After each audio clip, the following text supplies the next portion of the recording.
আজকে একটা রেসিপি রান্না করছি, মন ভুলানো রেসিপি। এটা যদি একবার করেন বারবার খেতে মন চাইবে। আমি রেসিপিটা করছি পটল আর কাঁকরোল দিয়ে।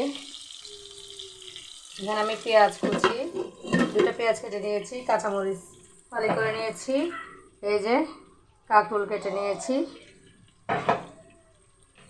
প্রথমে আমি নুন হলুদ দিয়ে ভালোভাবে মেখে পটলটা ভেজে নিচ্ছি। তারপর হচ্ছে কাঁকরোলগুলো ভেজে নিব। তারপর দুটো ডিম দিয়ে রেসিপিটা করব। একবার যদি করেন সত্যি খেতে অসাধারণ হয়। সাদা ভাত দিয়েই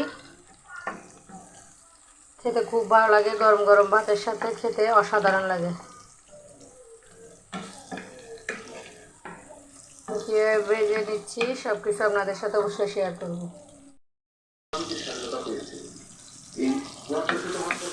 এখানে আমি পেঁয়াজের গন্ধ চলে যায় মতো আগে ভেজে নিচ্ছি। পেঁয়াজ আর কাঁচামরিচ ফালি দিয়ে নিয়েছি, সামান্য নুন দিব। এই যে পেঁয়াজটা আমি ভালোভাবে সতে করে নিলাম যাতে গন্ধটা চলে যায়। এই রেসিপিটা মাছ মাংসকেও হার মানাবে। এইভাবে যদি করেন খেতে কিন্তু অসাধারণ লাগে।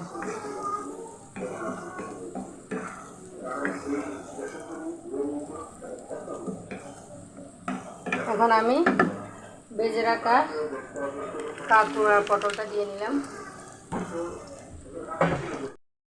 এই যে আমি কাঁকরোল আর ভেজে রাখা পটলটা দিয়ে নিলাম।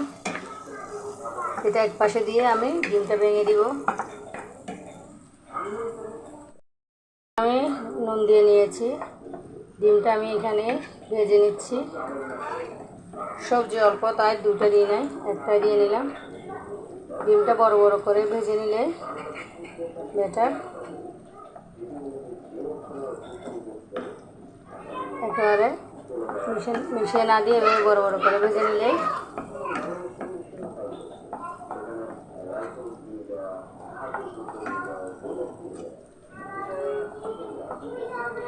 এই যে আমি বড় করে করে ভেঙে নিলাম, মিক্সড করে দিব।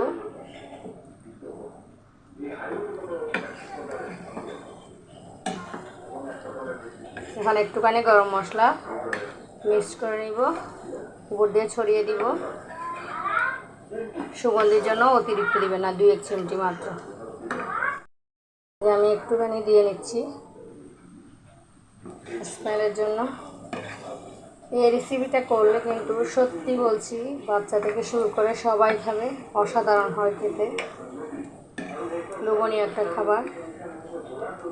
এই যে আলহামদুলিল্লাহ আমার রেসিপিটা ডান।